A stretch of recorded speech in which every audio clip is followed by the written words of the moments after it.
जय हिंद दोस्तों, स्वागत है आप सभी लोगों का जर्नी टू आईएएस पीसीएस के यूट्यूब चैनल पे। आशा करता हूँ आप सभी लोग अच्छे होंगे और खूब धूमधाम से तैयारी में जुटे होंगे। यूपीएससी का प्रीलिम्स का एग्जाम आयोजित हो चुका है। अब ज़रूरत है कि जिनका प्रीलिम्स क्लियर हो रहा है, क्वालिफाई हो रहा है, वो मेंस के लिए लग जाएं और जिनका नहीं हो रहा है वो अगले वर्ष के प्रीलिम्स और मेंस दोनों की तैयारी एक साथ करें।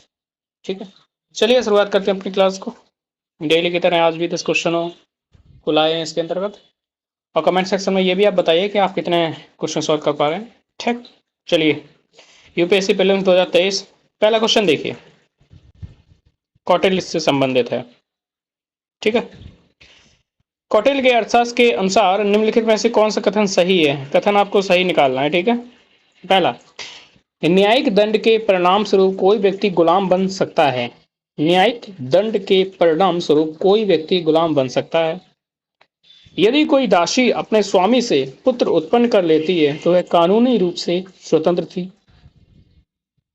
यदि किसी दासी से उत्पन्न पुत्र का पिता उसका स्वामी होता था तो वह पुत्र स्वामी के पुत्र का कानूनी दर्जा पाने का हकदार होता था।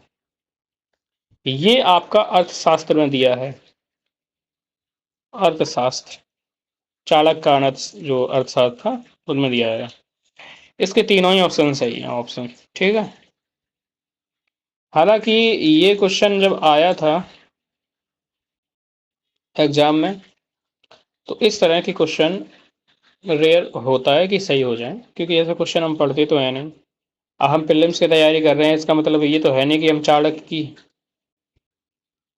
अर्थशास्त्र को पढ़ने बैठ जाएंगे। खैर चलिए देखते हैं। नेक्स्ट देखिए, ऐसे क्वेश्चन छोड़ दीजिएगा और अगर समझ में आ रहा है तो देख लीजिएगा। भारतीय इतिहास के संदर्भ में निम्नलिखित युगों पर विचार कीजिए। ठीक है, ऐतिहासिक व्यक्ति के रूप में जाना जाता है। ठीक है, इसमें ये दिखाया गया है कि कौन लोग थे, किस और किससे संबंधित थे। ठीक है, आर्यदेव जैन विद्वान थे, दिगनागा बौद्ध विद्वान थे, नाथ मुनि वैष्णव विद्वान थे। कितने युग्म सही हैं? एक सही है, दो सही है, तीन सही है। तो इनमें दो सही है। ठीक है, सी आपका हो जाएगा। अब इसमें ये आपको बताना कि कौन कौन सही है, क्योंकि हम इसमें बता देंगे तो आपको समझ में आ जाएगा। ठीक है, मतलब आप उतना ही जान लेंगे। अगर आप सर्च करेंगे मोबाइल में, डालिए सर्च करिए, सर्च करेंगे आपको ये सारी चीजें हो जाएंगी, आपको याद भी हो जाएंगी। ठीक है, कौन कौन थे बताइए आप सर्च करके। तीसरा क्वेश्चन देखिए, निम्नलिखित युग्मों पर विचार करें। समाचार में अक्सर उल्लिखित क्षेत्र देश अनातोलिया। अब ये आपके हैं कि कौन क्षेत्र कहां पर पड़ रहा है। ठीक है ना, ओके। अनातोलिया तुर्की में पड़ता है क्या? अम्हारा इथोपिया में पड़ता है क्या? कबो डेलगाडो स्पेन, कैटालिन कैटालोनियो लोनिया इटली। एक जोड़ी सही है, दो जोड़ी सही है, तीन जोड़ी सही है, या फिर सभी जोड़ी सही है? बताइए। इसमें एक अनातोलिया जो तुर्की में, ये सही है और एक और सही है। कुल मिलाकर के दो सही हैं और एक और कौन सही है ये आप बताइए। आप भी सर्च करिए, आपका जो वर्ल्ड मैपिंग की जानकारी है बहुत बेहतर हो जाएगी। आप इसको सर्च करेंगे, बाकी 10-12 क्वेश्चन और ज़्यादा आप सीख जाएंगे। ठीक, अब हम इसी प्रकार से आपको बताएंगे। ठीक है, जैसे कि आपको फायदा हो। देख सकते। चौथा देखिए, पश्चिमी अफ्रीका में कौन सी झील सूख कर रेगिस्तान बन गई? सूख कर रेगिस्तान बन गई, कौन सी झील है?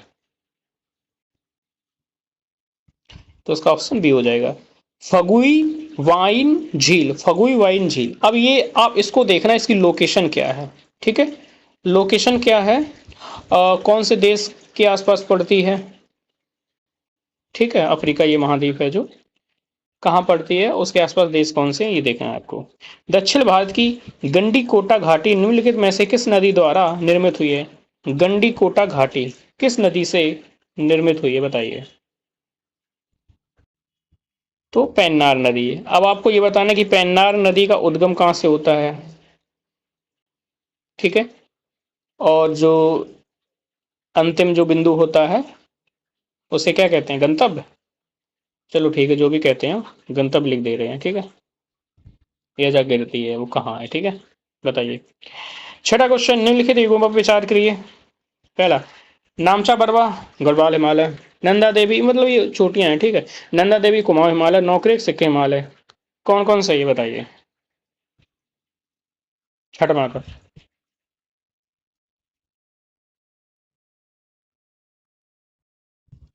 देखिए जो ऐसे देखिए कि गढ़वाल जो हिमालय है ये तो आपका गढ़वाल यानी गढ़वाली क्षेत्र यानी कि आपका उत्तराखंड और ये थोड़ा हिमाचल के क्षेत्र में पड़ जाता है, ठीक है ना हिमालय। और नामचा पर्वत जो चोटी है, नामचा क्या है, ऐसे होता है, ठीक है हिमालय। यहाँ पे नंगा पर्वत है और यहाँ पे नामचा बरवा है अरुणाचल में। तो ये तो हो नहीं सकता है, पहला तो आपको गलत हो गया, पहला गलत हो गया तो ये आपका नहीं होगा, आपका ये नहीं हो, और आपका ये नहीं होगा, ठीक है, सी नहीं होगा।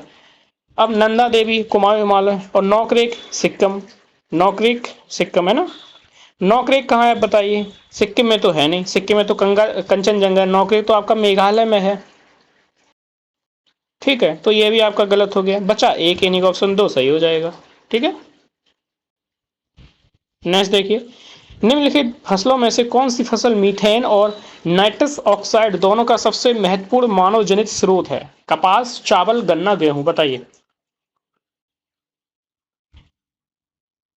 मतलब सबसे ज्यादा जो आपकी नाइट्रस ऑक्साइड है वो और मीथेन कहाँ निकलती है, वो भी मानव जनित।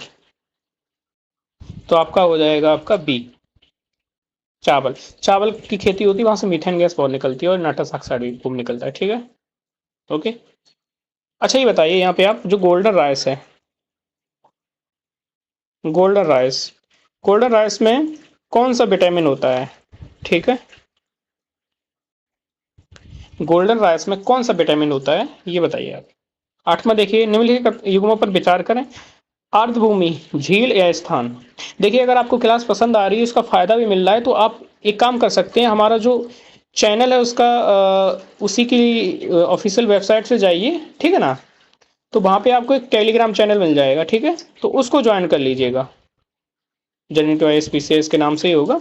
उसमें आपको डेली की डेली आपको पीडीएफ मिलते रहेंगे, करंट अफेयर्स के पीडीएफ मिलते रहेंगे, और डेली की जानकारी कुछ आती है छोटी छोटी वो भी मिलती रहेंगी, और आपको क्लास मिलती रहेगी, ठीक है।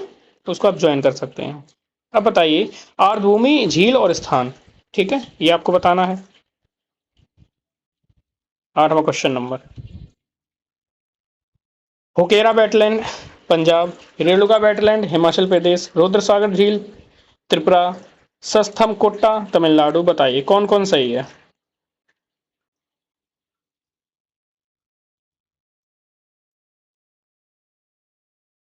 आपको तो ये सारी चीजें याद कर लेनी चाहिए, कौन सी वेटलैंड कहाँ पर है, ठीक है। बताइए। इसका ऑप्शन बी हो जाएगा आपका, ठीक है। लेकिन ये आपको बताना है कि कौन कहाँ कहाँ, ये आपको सर्च करना है। रेणुका कहाँ है, हिमाचल में ही है या नहीं है, हालांकि है तो हिमाचल में ही, ठीक है। आपको भी देख लेना है कहाँ है। रुद्र सागर कहाँ पर है, सस्थम कोट्टा कहाँ है, होकेरा कहाँ है, इनकी लोकेशन देखेंगे आपको याद हो जाएंगी, आगामी परीक्षा में ये काम आएगी आपकी। जलवायु कार्रवाई ट्रैकर जो विभिन्न देशों के उत्सर्जन में कमी के संकल्पों की निगरानी करता है वह क्या है।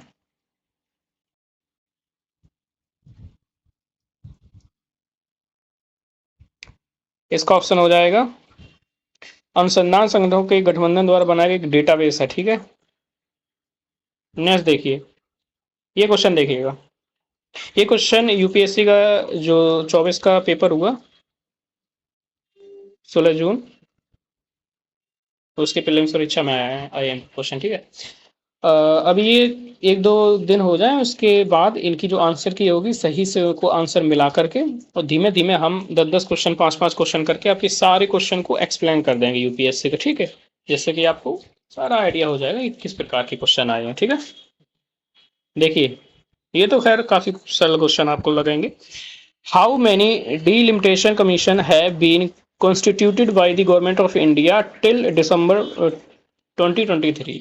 मतलब कि 2023 तक जो डीलिमिटेशन कमीशन है, हिंदी में कहते हैं इनको परिसीमन आयोग, ठीक है। जो परिसीमन आयोग है उनका गठन अभी तक कितनी बार किया गया है, एकदम फैक्चुअल है। तो इसके आंसर आप बताइए।